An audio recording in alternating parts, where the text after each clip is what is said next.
Ngayong araw mga mare ay samahan nyo naman akong magluto nitong napakasarap na pansit bihon with pansit canton. At dito nga sa ating pan mga mare, naglagay lang ako ng mantika at lulutuin muna natin itong gagamitin nating pangsahog o pang toppings, itong ating kikiam. Lulutuin lang natin yan ng bahagya mga mare, tapos kung sa tingin nyo nga ay luto na ay pwede na natin yang hanguin, tapos ay isi-set aside muna natin yan. At next naman mga mare, isunod na natin dito itong ating chicken. And kapag nga medyo luto na yan mga mare, isunod naman nating ilagay dito yung ating marinated pork. Yes mga mare, dalawang klase nga yung ginamit kong pangsahog dito, chicken and pork. Pero pwede naman po kayong gumamit dito ng isang klase lang, pwedeng chicken lang o kaya naman ay pwedeng pork lang.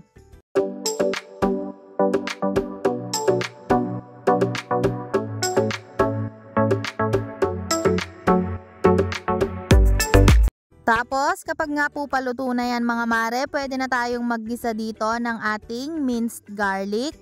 At isunod na din natin dyan mga mare yung ating sibuyas at gigisahin lang natin yan hanggang sa mag-translucent na yung ating sibuyas.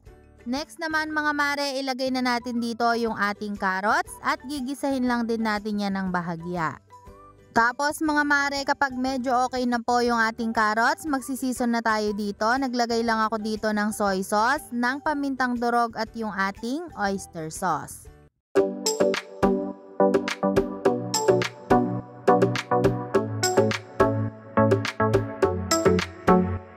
Sunod naman mga mare, maglalagay na tayo dito ng katamtamang dami lang ng tubig.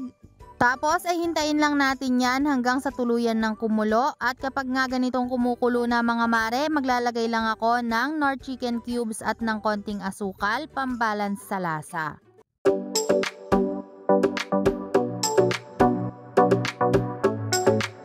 Ilalagay ko na rin pala dito mga mare yung pinakatangkay ng celery para po mas mabango.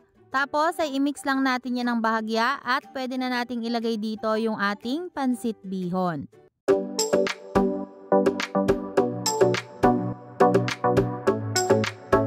At kapag nga po ganitong napaghiwa-hiwalay na natin yung ating pansit bihon, pwede na rin nating ilagay dito mga mare yung ating pansit canton. Tapos ay isubmerge lang natin yung ating pansit canton at halu-haluin lang natin yan mga mare hanggang sa medyo maluto na rin itong ating pansit canton. Tapos ang next naman mga mare, kapag medyo luto na itong ating pansit canton ay pwede na nating ilagay dito yung ating repolyo.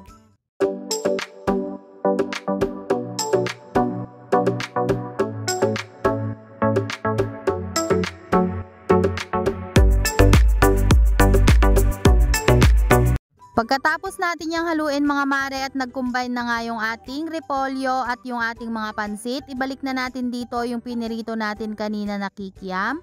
At i-mix lang din natin yan guys ng bahagya at ilagay na rin natin dito yung dahon ng ating celery.